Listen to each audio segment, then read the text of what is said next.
컨트랙 컨셉과 관련돼서 중요한 게 특히 이제 위험 배분입니다. 리스크 엘로케이션인데 이 리스크 엘로케이션을 이제 어떻게 하냐에 따라서 내가 이제 계약을 체결하면서 조금 더 위험 부담을 많이 가질 건지 아니면 적게 가질 건지 이거를 이제 결정할 수 있는 거죠.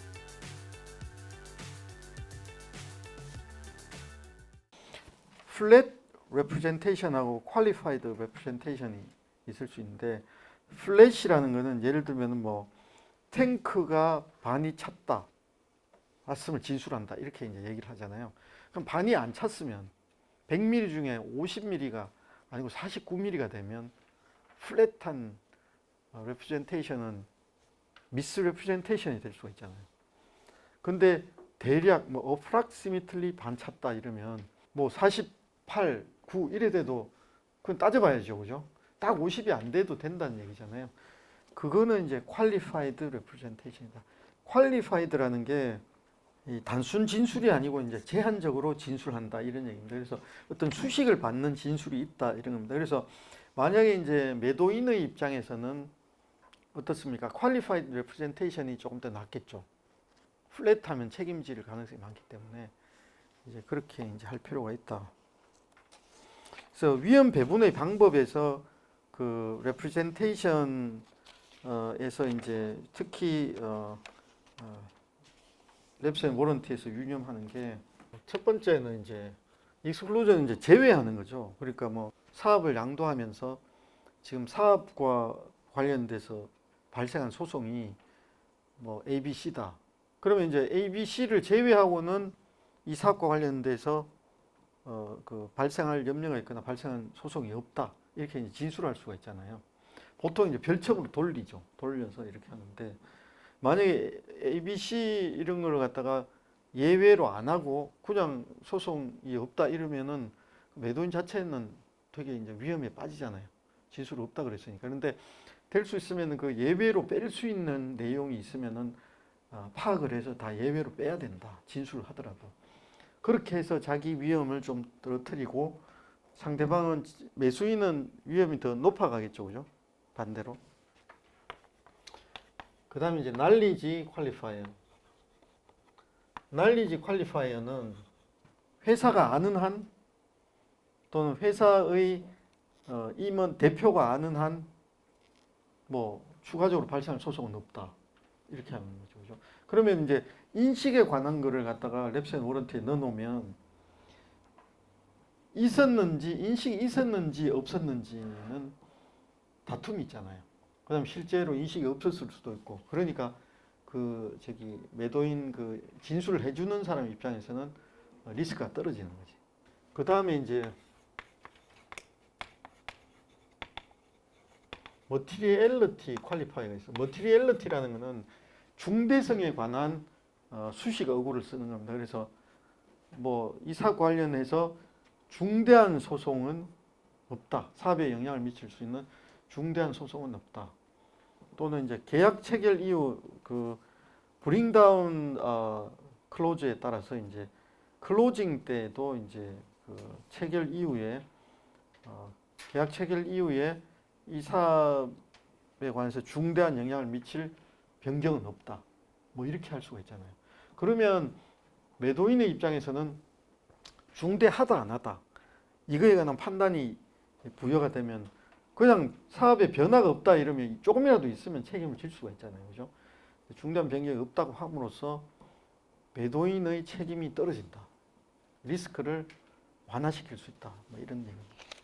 그래서 계약서를 쓸 때 이런 그 knowledge qualifier 그 다음에 이제 materiality qualifier 이런 거를 이제 잘 적절하게 쓸 필요가 있다. 여기 보면은 MAC,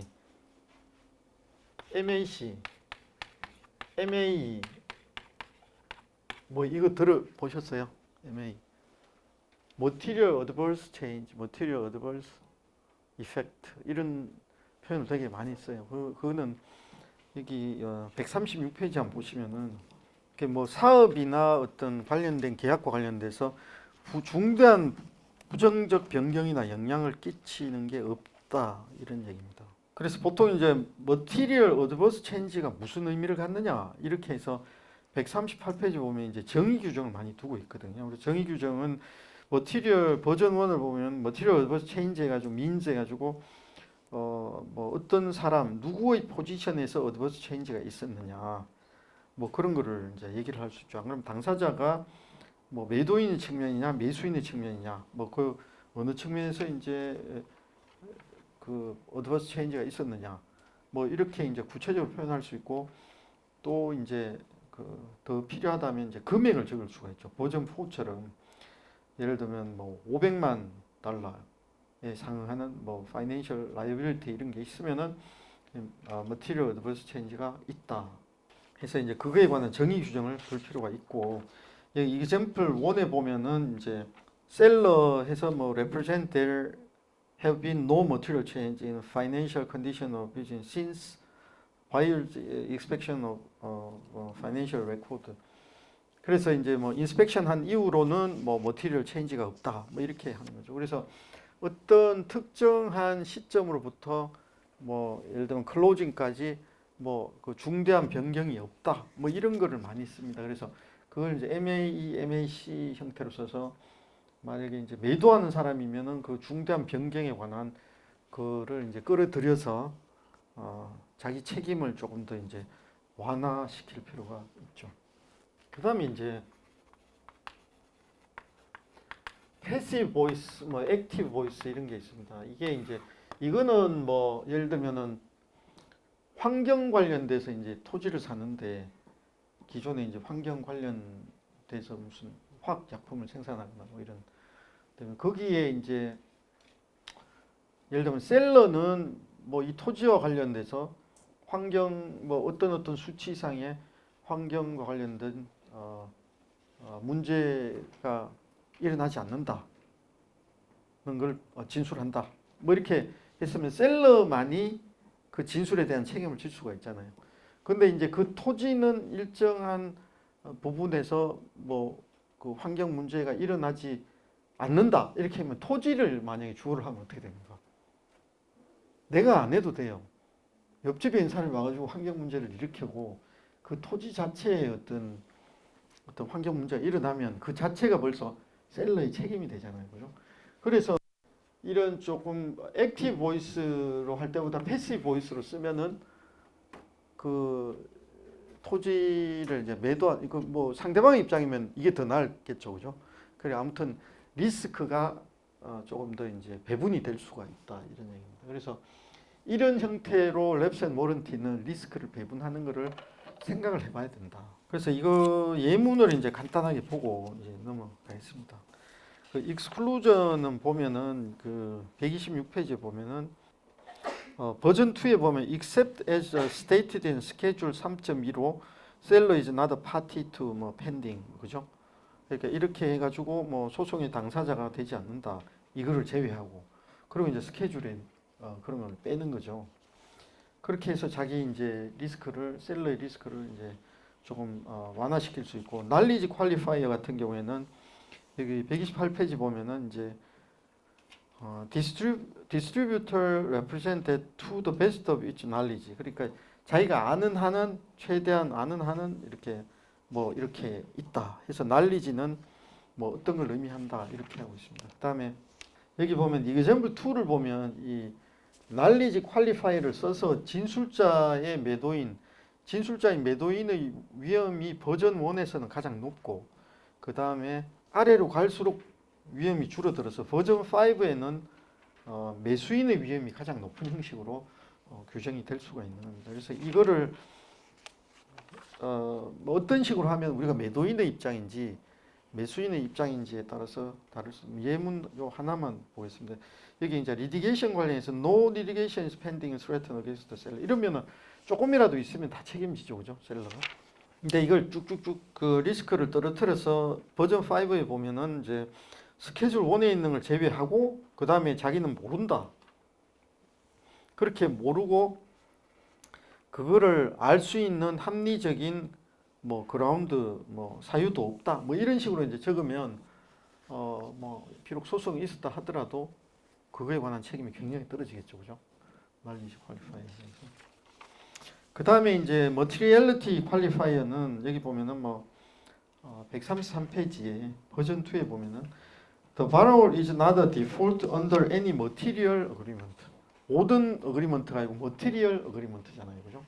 그러면 이제 중대한 그 계약이니까 그거는 이제 되게 위험이 떨어지는 거다. 그 다음에 example 3를 보면 bring down 컨디션이 있습니다. 이게 bring down 조건이라고 그랬는데 아까 말씀드렸듯이 계약 체결 시에서 클로징에도 머티리얼 한 부분에 대해서만 이제 책임이 있는 걸로 할 수가 있죠. 그래서 그런 부분이 있다. 그래서 밑에 읽어보시면 뭐 buyer's obligation to commence transaction complete by agreement is subject to satisfaction 이렇게 해서 that individually and in aggregate 이렇게 해서 materially accurate on the date of assignment agreement 그죠? 계약 체결 시 are the materially accurate at closing 이렇게 해서 bring down 형태로 쓸 수가 있네요. 그 다음에 이제 그 컨디션에 따른 이제 위험 배분이 있을 수가 있죠, 그죠? 조건의 형식을 이제 뭐 컨디션으로 하는지 카비넌트로 하는지 그에 따라 좀 다를 수도 있고 여기 이제 컨디션과 관련돼서 142페이지를 보면 이그젬플에 조건을 붙였는데 그 조건이 뭐냐면 버전 1 같은 경우에 버전 1 같은 경우에는 매도인의 위험이 가장 높은 거죠. 그 다음에 이제 버전 3가 매도인 위험이 가장 낮은 건데 왜냐하면 이제 버전 1을 보면 the seller's lawyers must have delivered to buyer an opinion of counsel satisfaction to the buyer. 이거는 이제 보통 보면 인수계약을 할 때 뭐 문서가 뭐 제대로 됐고 뭐 관련된 트랜잭션에 문제가 없고 뭐 이렇게 해서 그 어피니언을 이제 카운슬이 적어서 주는 거를 조건으로 하는 경우가 많거든요. 그럴 경우에 셀러의 로열이 이제 그 바이어가 세티스팩션 하는 거를 딜리버를 했어야 된다. 그 클로징 때. 그러면 이제 만족을 안 하면은 무조건 안 되잖아요. 그죠? 조건이 성취가 안 된 건데 버전 2면 이제 reasonably satisfactory 해서 합리적으로 만족을 해야 되니까 무조건 만족을 안 하면 안 되겠죠. 그죠? 좀 객관성이 필요하고. 그다음에 이제 버전 3는 substantially in the form of exhibit A 해서 어떤 만족에 관한 조건을 정형화시켜서 조건을 남용하지 못하도록 이렇게 할 수가 있는. 그래서 그런 것들을 잘 생각을 해보면 어떤 식으로 이제 계약서를 작성을 하면 조금 더 우리한테 유리할지 이런 걸 이제 파악하게 되는 거죠.